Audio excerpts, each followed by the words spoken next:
उन्होंने फिर ये मीडिया में कहना शुरू कर दिया कि दिलेर मेहंदी इसलिए कहता है कि उसके साथ लड़कियां नाचती हैं, मतलब ऐसे वर्ड यूज किए, और ग्लैमर्स है, अदरवाइज इसमें कोई ऐसी बात है नहीं है। वो मेरे मन को बहुत गुस्सा आया इस बात में कि ये क्या बात है। सिंगर को पैसा लेना मैंने सिखाया कि पैसा कैसे लेते हैं।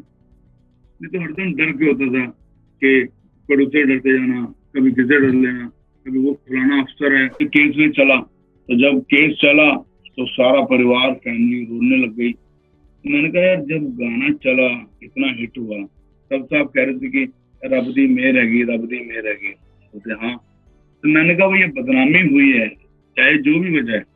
सत श्री अकाल दलेर जी, सबसे पहले आपका बहुत बहुत स्वागत हमारे चैनल पर। 90s के दशक में आप आए और आपने इतना अच्छा काम किया कि आपने अपना बहुत नाम बनाया। मतलब कहीं ना कहीं वो पॉप म्यूजिक की जब भी हम बात करते हैं 90s की, आपका नाम जरूर आता है उसमें।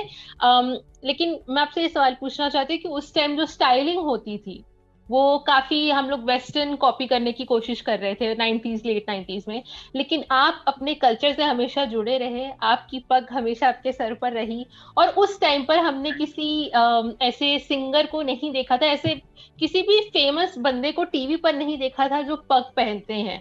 तो आपको किसी ने उस ये टाइम बात नहीं है। बोला था कि आप पग शायद पहन के आएंगे तो शायद लोग आपको एक्सेप्ट नहीं करेंगे क्योंकि उतना चलन नहीं है? इस तरह की बातें आपको सुनने को मिली? मैं बताऊं कि इतना इतना टाइम था, लोग पगड़ी से इतना डरते थे, सिंगर भी जितने भी सिंगर आए सारे सरदार थे, बहुत सुंदर। और जगजीत पाजी खुद इतने प्यार, इतनी खूबसूरत टर्न मानते थे। और गुलजार साहब हमारे जैसे राइटर, इतनी अच्छी पगड़ी होती थी उनकी, वो भी सरदार थे। तो बहुत सारे सिंगर, पुप्पी बाजी, भूपिंदर बाजी, जी मैं बड़े नाम बता रहा हूँ, जो जो जो लेजेंड है। तो हुआ ये हो रहा था कि मार्केट में वाकई ऐसा हो रहा था कि लोग आते थे और वो देखते थे अच्छा पगड़ी वाला है, तो थोड़ा सा तंज हो जाता था, अच्छा ये क्या गाएंगे, ये कैसे करेंगे।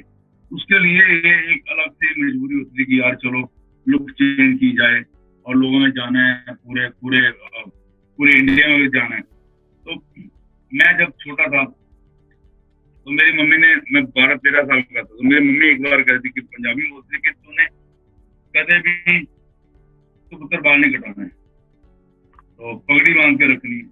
और तब मैं बहुत छोटा था, मुझे पगड़ी भी ढंग की नहीं आती थी, टेढ़ी मेरी पगड़ी। तो मैं कहता भैया पगड़ी थोड़ी लगती कि ना बनने आती, बोलते तुमने बाल नहीं कटाने, पगड़ी नहीं उतारने। फिर मेरे उस्ताद राहत अली खान साहब गोरखपुर में होते थे, रब उनको जन्नत दे। जब मैं उनके पास सीखने गया, मैंने वहां से गजलें ठुमरी मारी, तो मैं 6 महीने उनके पीछे घूमता रहा। और घर से भाग के, दिल्ली से भाग के गया था उनसे सीखने, घर में बिना बताए। तो जब उन्होंने मुझे बोला, जब मैं 14 साल का था, बोलते एक ही शर्त पे सिखाऊंगा, क्या? एक तो कभी शराब नहीं पिए, और वो रोज एक बोतल शराब रोज पिया। मेरे उस्ताद राहत अली खान साहब, हाँ, और मुस्लिम थे। बोलते तो शराब नहीं पिएगा। मैं कह ठीक है नहीं पीऊंगा। और दूसरा तू कभी अपने बाल नहीं कटाएगा, पग बांध के रखेगा। ये मेरे उस्ताद आदत, मतलब एक मेरे धर्म के ना होके, बाहर के होके मुझे ये सिखा रहे हैं। और मैं बहुत लकी हूँ, मेरे इतने अच्छे उस्ताद। बोले मम्मी ने बोला, फिर उस्ताद राहत अली खान साहब ने बोला। मैंने कहा उस्ताद जी कभी नहीं ऐसा करूँ। तो उन्होंने 6 महीने बाद मुझे अपना शागिर्द दिया। फिर जब मैं अमेरिका चला गया 86 में, और तब मुझे मौका मिला गब्बर सिंह से मिलने का, अमजद अमजद खान साहब, शोले के जो गब्बर सिंह है, जी जी। वहां पे मौका मिला उनके साथ। तो उनके कमरे में गया, उन्होंने मुझे बहुत प्यार से बिरयानी खिलाई।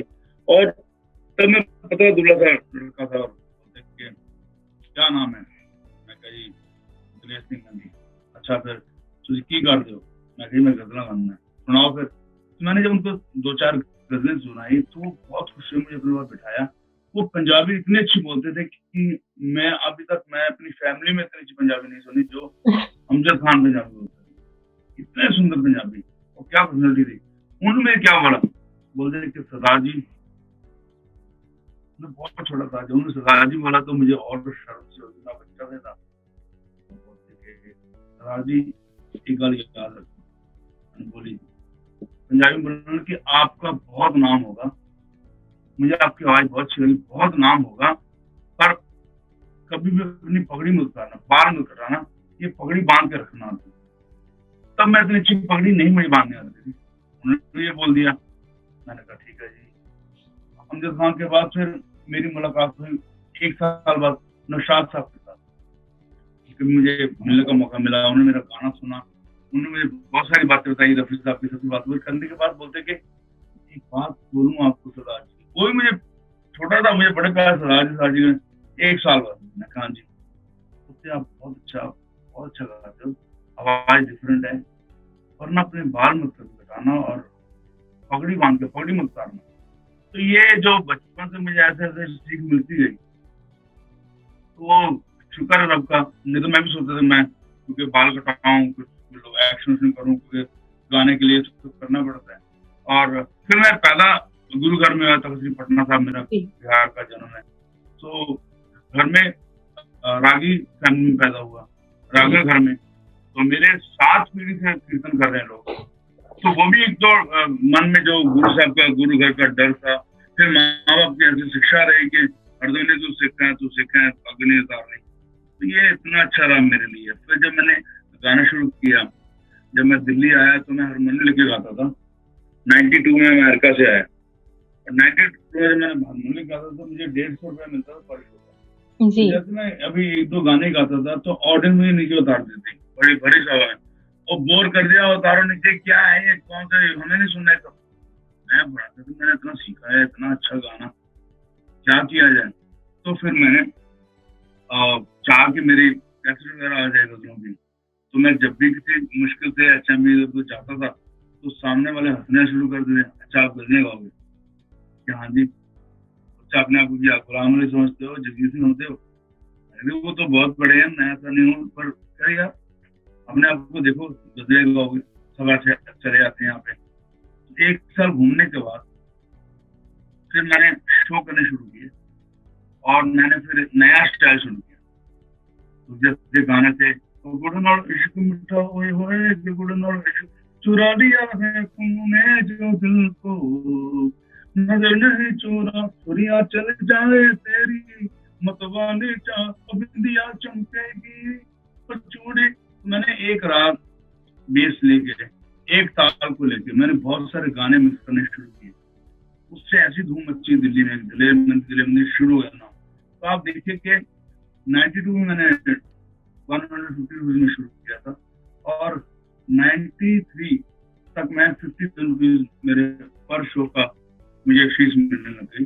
और एक साल ऐसा आया कि साल में 365 दिन होते हैं, मेरे 370 दिन बुक थे, शो बुक थे मेरे पहले, टाइम नहीं था मेरे पास। सो 95 में फिर मुझे मैराथन मौका मिला बोलो तारा का। ये बोलो तारा गाना जो मैंने अपनी मम्मी से सुना था, बोली है पंजाब की, पर ये इतनी फेमस नहीं थी पंजाब में। मम्मी ने अपने नानी से सुना था। वही बात आ गई ना कि पुराना वापस होना चाहिए कि नहीं होना चाहिए। अगर ऐसे होता नहीं होता तो फिर आज नहीं होता। तो मैंने बोला तारा मैराथन को, तो मैराथन ने बोला कि आपको हम लोग 3 साल में कॉन्टेक्ट करें। मैं कहा मैं कॉन्टेक्ट नहीं कर सकता। बोलते क्यों? मैंने कहा लोग चाहते हैं कि फिल्म में गाना आए, एल्बम आए, तो मुझे शो मिलेंगे। बोलते जी मेरे पास ऑलरेडी टाइम ही नहीं है, मेरे तो पूरी डायरियां भरी हुई हैं, मुझे शो तो चाहिए नहीं, वो तो मेरे वैसे ही ऑर्डर हैं। वो बहुत परेशान है शशि गोपाल। बोलते अच्छा तो दूसरा कॉन्टेक्ट कर लो, ठीक कर लो। तो इस तरह बोलो तारा जब आई, मेरी मम्मी की ब्लेसिंग, माँ ने मुझे जन्म भी दिया, कर्म भी दिया। माँ कहती थी बाल करनी कटाने, पग नहीं लाने, माँ ने मुझे ऐसा गाना दिया तो पूरे वर्ल्ड में धूम मच गई। और फिर तो आपके सामने पीछे मुड़ के देखा। जी, इसी से एक मुझे किस्सा याद है, मैंने पढ़ा था। आप बताइए इसमें कितनी सच्चाई है कि जो आपका गाना है तुनक तुनक तुन, तो बेसिकली आपको ये चीज बोला गया था कि आपके गाने की वीडियो शायद इसलिए चलती क्योंकि उनमें लड़कियां रहती, तो आपको उनको गलत प्रूफ करना था, तो आपने तुनक तुनक ये वाला खुद अकेले अपने शोल्डर्स पर, ये सच बात है? ये बिल्कुल सच है। मैं मेरे मुंह पे नाम है उनका, पर मैं नाम लेना चाहता हूँ क्योंकि वो बहुत ही मीडिया के बहुत ही हेड थे, अपने आप को बहुत समझते थे। और पता नहीं क्या हुआ कि किसकी वजह से कुछ वो चिड़विड़ गए सारे लोग। तो उन्होंने फिर ये मीडिया में कहना शुरू कर दिया कि दिलेर मेहंदी इसलिए कहता है कि उसके साथ लड़कियां नाचती हैं, मतलब ऐसे वर्ड यूज किए और ग्लैमर्स है, अदरवाइज इसमें कोई ऐसी बात है नहीं है। वो मेरे मन को बहुत गुस्सा आया इस बात पे कि ये क्या बात होगी। तब मैंने फिर तुरंत जो मैंने गाना बनाया, तो तुरंत मैंने बना के मैंने उसमें उसमें इवन कोरस भी किसी का और नहीं लिया, मैं सारी आवाजें मेरी उसके अंदर, सारा मैं ही गा रहा हूँ। मैंने गाना बनाया और गाने के बाद फिर जब वो शूट की बारी आई तो मैंने उनको बोला कि ये गाने में कोई और नहीं होगा वीडियो में। तो ऋषि पाल होते हैं वो बहुत गुस्से में बोलते हैं यार ये सुपर डुपर फ्लॉप हो जाएगा गाना। मैंने कहा मैंने आपको 3 हिट दिए हैं, मुझ पे तो भरोसा करो कुछ। बल्ले बल्ले दिया, कर दिया, रब रब है, 9.5 हो गया, ऐश हो गया, बच्चन साहब वाला गाना। तो बोलते कि हम इतना बड़ा रिस्क ले नहीं सकते। मैं कहा मेरे लिए तो करना पड़ेगा। तो फिर बोले ठीक है। तो मैंने फिर 3-4 वीडियो डायरेक्टर को बुलाया, तो सब आते थे, सुनते कंसर्ट को भाग जाते थे। नहीं यार हमारा नाम बदनाम हो जाएगा, नहीं यार ग्लैमर की वजह तो कुछ चलेगा ही नहीं। फिर भी काम हुआ, बड़ी मुश्किल से मनाया। फिर उस टाइम वीडियो के लगे थे 25 लाख रुपीज। सारा इंडिया में क्रोमा ग्रीन इंट्रोड्यूस मैंने किया अपने जी, ग्रीन लगा के पहले हमने किया। तो उस टाइम इतना खर्चा है वीडियो का, और ऑडियो खर्चा 21 लाख रुपीज सिर्फ ऑडियो खर्चा। My God. मैं आजकल गाने क्यों नहीं चलते, आप किसी को 50,000 रुपए दो, वही बनेगा सीडी और कंप्यूटर का गाना म्यूजिक बनाएगा, आपको दे देगा, आप जाइए अपने घर, चले ना चले। मुझे मालूम है, मैंने 1 महीना पूरी एल्बम के लिए, के लिए मैंने 1 महीना स्टूडियो में रहा, और जब वो वीडियो के लिए माने तो फिर उन्होंने कहा जी इसके अंदर ना इससे डांस नहीं हो सकता। मैंने क्यों? बोलती है बहुत स्पीड है, कोई नहीं नाच पाएगा। 150 की स्पीड थी। मैंने कहा डांस बड़ा इजी, नाचे लोग। बोलते हो ही नहीं सकता, डांस डायरेक्टर है, बोलते बहुत फास्ट नहीं हो सकता। मैंने कहा जब आप कैमरा ऑन करोगे तब मैं बताऊंगा स्टेप क्या है। कैमरा ऑन हुआ,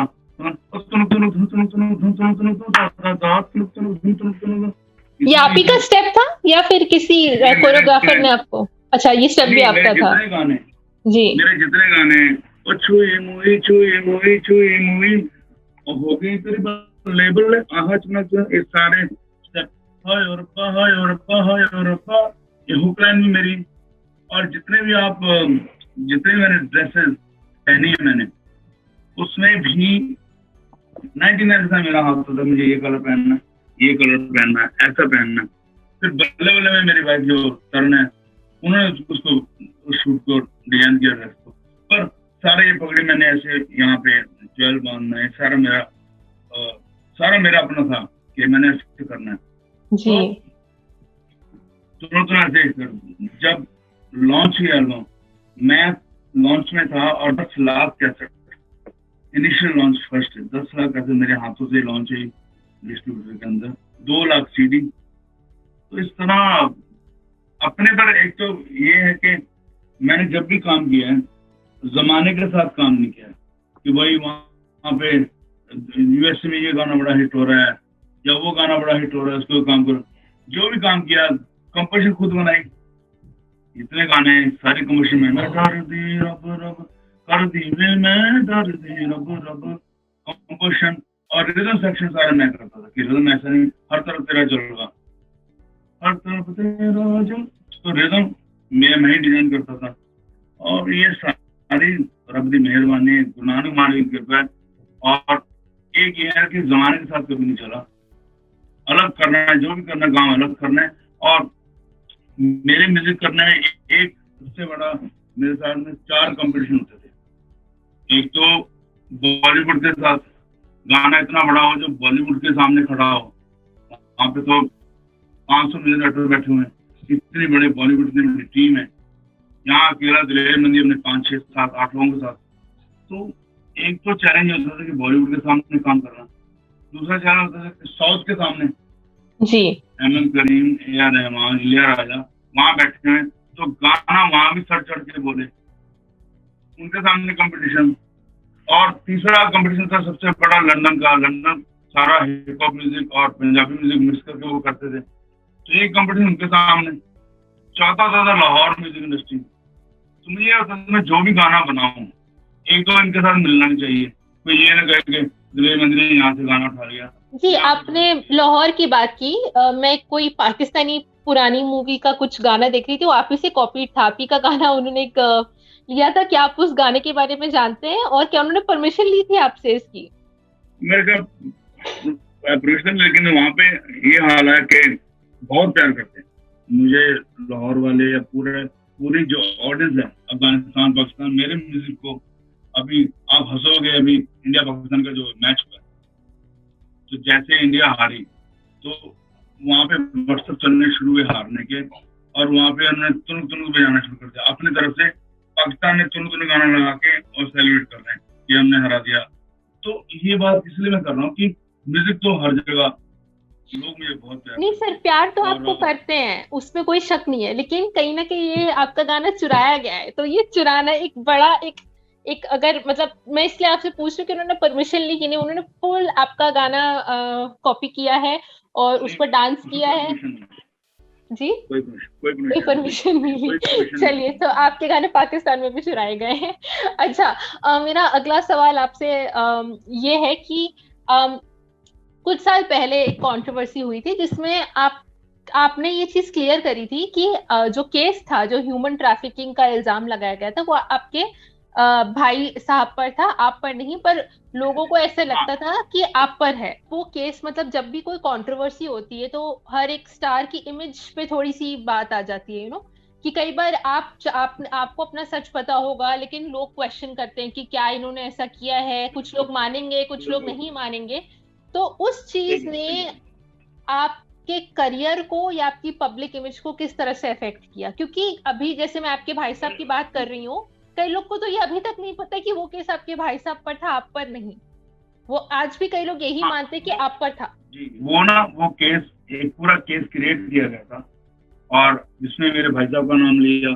फिर एक एक कोई बहुत बुजुर्ग आदमी थे, मुझे बड़ा दुख होता था, उनको कैंसर था, उनका नाम शायद हरदयान सिंह था। उनको भी अलग से इन्वॉल्व किया हो, मैं उनको जानता नहीं हूँ उनको। और एक और मतलब 5-6 लोगों के ऊपर इन्होंने केस बना के, सरकारी टाइप राइटर के ऊपर सारी कंप्लेंट बना के। किसने बनाया पर ये केस? क्यों, कौन लोग थे जो आपको ये फंसाना चाह रहे थे? ये अब सारा बाहर आ जाएगा, जब जैसे मैं बिन करूंगा सारी चीजें बाहर आ जाएंगी। तो ये जब ऐसे हुआ, तो आप हैरान होंगे कि आज जब हम लोग कोर्ट में हैं, तो कोर्ट में ये है कि अब लास्ट केस ये, पहले था जी करोड़ों रुपए का, करोड़ों रुपए काम हुआ। अब लास्ट ईयर, अब सारे मेरे भाई साहब भी गुजर गए, वो भी नहीं रहे। और हर ध्यान से बुजुर्ग जो आदमी था कैंसर वाला, वही मर गया। एक और आदमी था, वो भी बेचारा मर गया।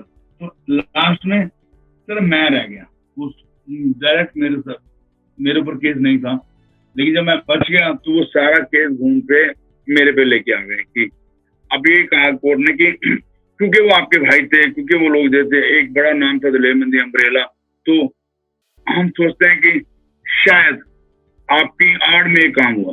चलो कोई बात नहीं। उसके बाद अभी ये सेशन कोर्ट में चल रहा है। सेशन कोर्ट में अब केस जो समझ गया, सारी दुनिया जब हंसेगी। मुझे, मेरे पे इल्जाम अभी ये है कि मैंने 1 लाख रुपया उन्होंने मुझे दिया। सारा केस आज 18 साल हो गए। एक कंप्लेनर है, 44 कंप्लेनर थे, 44 सबने कहा कि हमारा कोई लेना देना नहीं, हम को नहीं जानते। एक कंप्लेनर बचा हुआ है, वो कह रहा है कि मैंने जी 1 लाख रुपए इनको दिए थे। कहाँ दिए थे, कब दिए थे, कोई प्रूफ नहीं, कोई कोई कोई वो नहीं है। पर क्योंकि कोर्ट में केस है, तो मुझे अदालत का भी मान सम्मान करने को, अदालत जो भी करेगी वो अच्छा ही करेगी। मैंने इसलिए आज 18 साल हो गए इस केस को लड़ता रहा, फाइट करता रहा, कहीं जाके हाथ नहीं जोड़े, क्योंकि मुझे अदालत पे पूरा भरोसा था। अगर मैं कहीं बीच में ब्रेक कर जाता तो लोग कहें कुछ ना कुछ दाल में काला। तो मैं बहुत जल्दी विन करके आऊंगा, और वजह ये। जी, तो मतलब उस केस की वजह से मुझे लगता है कि पद्म भूषण, पद्मश्री और जितने सारे बड़े अवार्ड, वो सारे मेरे ब्रेक हो गए, रुक गए, क्योंकि उसमें आता कि आप पे कोई केस ना चल रहा हो। बिल्कुल बिल्कुल। और मुझे लगता है कि जितनी बड़ी एड्स आ रही हैं, इन सब में मैं होता। जैसे आज बच्चन साहब, अक्षय कुमार घूम रहे हैं, तो इन एड्स में मैं भी होता। पर इन एड्स में इसलिए लिया जाता क्योंकि आपको कोई केस बड़ा चल रहा है, तो कोई ना कोई बातें उठा लेते हैं, तो उसका नुकसान तो मुझे बहुत हुआ। लेकिन शुक्र है जो गुनाह साहब ने किया, जो रब ने मुझे किया, तंदुरुस्त हूँ, अच्छा हूँ। और सबसे बड़ी बात यह है कि हर साल गाना हिट दे रहा हूँ। इतना कुछ होने के बावजूद भी अपने काम को आगे बढ़ाता गया और अपनी हिम्मत को आगे बढ़ाता गया। आजकल जब मैं आजकल के सिंगर से बात करती हूँ तो वो हमेशा एक बात की कहते कि शिकायत करते हैं कि कई बार ऐसा होता है कि हमें म्यूजिक डायरेक्टर्स जो है संगीतकार हमें स्टूडियो में बुलाते हैं गाने के लिए, हम गाना गाते हैं, लेकिन उसके बाद हमारी जगह पता नहीं किसी और की आवाज होती है। तो जब तक वो गाना रिलीज नहीं होता तब तक हमें खुद भी नहीं पता होता कि हमारी आवाज उस गाने में आ रही है कि नहीं आ रही है।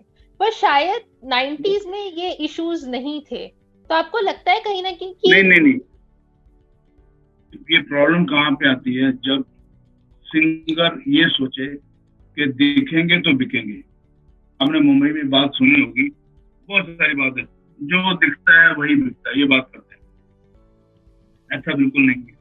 अगर आप अपने पैसे लेंगे, सिंगर अपना पैसे ले प्लेइंग सिंगिंग का, अच्छे पैसे ले, तो कोई उसका गाना निकालेगा नहीं। जैसे मैं हूँ, मैं कहता 6.5 लाख रुपए प्लस GST प्लस एक बिजनेस क्लास, 2 मेरे साथ सिस्टम जाएंगे बाई क्लास, एक होटल चाहिए हो, गाने से एक दिन पहले आके गाऊंगा, रहूंगा, फिर गाना गाऊंगा। तो अगर आप ऐसी शर्तें रखते हो तो मुझे लगता नहीं आपको गाना बाहर निकाल दे। अगर आप खुद ही फ्री में गा दोगे, कोई बात नहीं, अगर चांस मिल गया तो ठीक है। ऐसा मुंबई में होता है, सिंगरों ने खुद ही अपने आप को नीचे लेके आए, अपना स्तर नीचे लेके आए।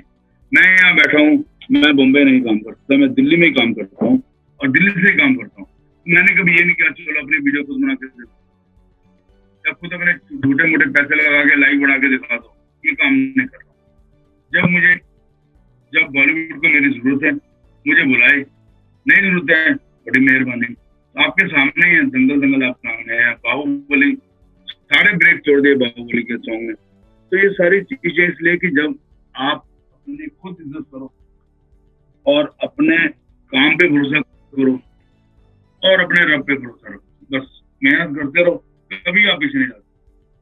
आपके सामने मैं मिसाल हूँ, बैठा हूँ, आज तकरीबन 27 साल हो गए और अब की मेहर है, आज फिर लीड कर रहे हैं, पूरे बॉलीवुड को लीड कर रहे हैं एक ही गाने से। जी। आपकी पत्नी की बात करें तो वो आपके साथ हमेशा खड़ी रही है ना, लेकिन जब आप फेमस हो गए और आई गेस आप अपनी फैमिली में पहले ऐसे बंदे थे जिनको नेम फेम नाम शोहरत सब मिला, तो उनका क्या रिएक्शन था? क्योंकि जब भी एक इंसान के पास नाम शोहरत आती है तो उनके आसपास उनको लड़कियों से भी अटेंशन मिलने लगती है और बहुत सारी चीजें ऐसी होती हैं, तो वो इस चीज को कैसे हैंडल की जब आप फेमस हुए? एक्चुअली अब मेरा ज्यादा ध्यान जो था वो सिर्फ यही था कि मैंने काम करना है और इंडस्ट्री को हिलाना है। ये सोच के मैं मार्केट से आया था कि इंडस्ट्री को हिलाना है। और जैसे मैंने कहा कि आपको कि 150 से शुरू किया और फिर दिल्ली में ही बैठ के मैं फेस्टिवल के डेट ले गए। फिर उसके बाद फिर इंडस्ट्री में सिंगर को पैसा लेना मैंने सिखाया कि पैसा कैसे लेते हैं। नहीं तो हरदम डर के होता था कि प्रोड्यूसर डरते जाना, कभी किसे डर लेना, कभी वो फलाना अफसर है उसने बुलाना, उससे डरे जाना कि चलो यार ये कुछ करना दे। मुझे ये था कि सारा पैसा वाइट में लेना है। मैंने 95 में जब शुरू किया बोलता था, मैं चेक से पैसा लेना शुरू किया, पहला ही सारा वाइट से पैसा लेना, कोई आपको इनकम टैक्स का कोई डर नहीं, ना कोई चुराना ना छुपाना। और पैसा कितना लेना है, मैंने जरूरत से ज्यादा वाकई पैसा लिया, मुझे बहुत खुशी है। मेरा एक गाना है कुड़ियां शहर है, उस गाने की वॉइस डेवलप करने के लिए मैंने लिए थे 40 लाख रुपए। कुड़ियां शहर दिया, वो मैंने सिर्फ प्लेबैक सिंगिंग में 40 लाख रुपए लिए चेक से। और उसके बाद जब गाना मेरे पे पिक्चराइज हुआ तो टोटल था 1 करोड़ 20 लाख रुपया मैंने प्रोड्यूसर टैक्स से लिया जो मुझसे पिक्चराइज हुआ है। तो टोटल 1 करोड़ 60 लाख रुपया लिया मैंने कुड़ियां शहर दी। जी ये तो मतलब ये शायद मैंने किसी सिंगर से इतनी बड़ी रकम आज तक नहीं सुनी है, तो ऑब्वियसली आपने एक और सिंगर इतने पैसे मांगते हैं उनको झापड़ पड़ते हैं क्योंकि उसके लिए उनके पास इसलिए झापड़ पड़ते हैं, क्योंकि उसमें गट्स भी होना चाहिए और काम भी होना चाहिए। अब ये नहीं कहा कुछ भी गाया ना पैसे मांग लो, ऐसे तो बोल नहीं सकते ना। मुझे मालूम था कि आज अगर कुड़ियाँ शायद दिया कि मुझे 1,60,00,000 मुझे मिल रहे हैं, तो बहुत ज्यादा प्रोड्यूसर, डायरेक्टर और कंपनी भी कमाएगी। तीसरी बहुत प्यारी कंपनी है, भूषण जी को मैं बहुत प्यार करता हूँ, आप हैरान हो जाएंगे। एक गाना था मेरा, शामला मेरी कोको कोको, शामला मेरी कोको, मैंने उनसे ड्राफ्ट लिया था 60 लाख रुपए एक गाना गाने। जी जी ठीक है, और ये था कि गाना मुझ पर पिक्चराइज होगा, और ये गाना तो मुझ पर पिक्चराइज नहीं हुआ, ये गाना कोई और किसी के ऊपर पिक्चराइज नहीं हुआ। तब फिर उन्होंने, मुझे याद है कि 35 लाख तो मुझे एडवांस दे दिया था, कोई गाना पिक्चराइज नहीं हुआ था तो बड़ी देर लग गई, तो 10 साल में उन्होंने किया कि इसको हम लॉन्च कर दें। मैंने चलो इतना तो बनता है, पर अपनी मेहनत और अपने काम, उसका मैंने पूरा कोशिश की, अपना हक लेना चाहिए। और इसीलिए ज्यादा सिंगर बेचारे खुल के बात नहीं कर पाते, क्योंकि डरो तो सिर्फ गुनानों वाले से डरो, और खुशामद करनी है तो रब की करो, रोज दवा के करो, बस। एक ऐसा असूल है। और जैसे आपने कहा था ये केस में चला, तो जब केस चला तो सारा परिवार, फैमिली रोने लग गई। तो मैंने कहा यार, जब गाना चला, इतना हिट हुआ, तब से आप कह रहे थे कि रब दी मेहर हैगी, रब दी मेहर हैगी। बोलते हाँ, तो मैंने कहा भाई ये बदनामी हुई है, चाहे जो भी वजह है, ये भी तो रब की मेहर है। जब वो इज्जत वो दे रहा है तो बेइज्जती वो करा रहा है, कोई टेंशन है क्या? जितना पीछे गुलेल को जब मारना हो तो, या तीर को जितना पीछे खींचोगे और आगे जाएगा। तो मुझे तीर 2003 में मुझे पीछे इतना खींचा गया, लेकिन आज सच्चाई तो रुक नहीं सकती। और आपकी मेहनत, तो आज ये हैरान है देखो कि अब ऐसी मिलन कुछ होती थी, अल्लाह, और मुझे लगता है और 4-5 दिन तक आप सबकी ब्लेसिंग नहीं तो 100 मिलियन को क्रॉस करे। और मेरे बहुत सारे फिल्मों में काफी गाने आ रहे हैं, बड़ी फिल्में, 6-7 में नाम नहीं ले सकता, और सारे डांसिंग नंबर आ रहे हैं। चलिए, आशा करते हैं कि आप ऐसे ही नई नई कीर्तिमान बनाते रहें। हमसे बात करने के लिए बहुत बहुत शुक्रिया और धन्यवाद आपके समय के लिए। मुझे बहुत खुशी है, आपने बहुत अच्छे क्वेश्चन किए, और जितने मेरे फैंस हैं, ऑडियंस सुन रही है, कोई मुझसे कोई बोलते बोलते कोई गलती हो गई हो, मैं सारे फैंस से मैं चाहूंगा कि प्लीज मुझे माफ करें और मुझे ब्लेस करें कि मैं इसी तरह और बेधड़क अच्छा गाता रहूं और अच्छा खाना खाता रहूं और आप सबको नचाता रहूं। Thank you all.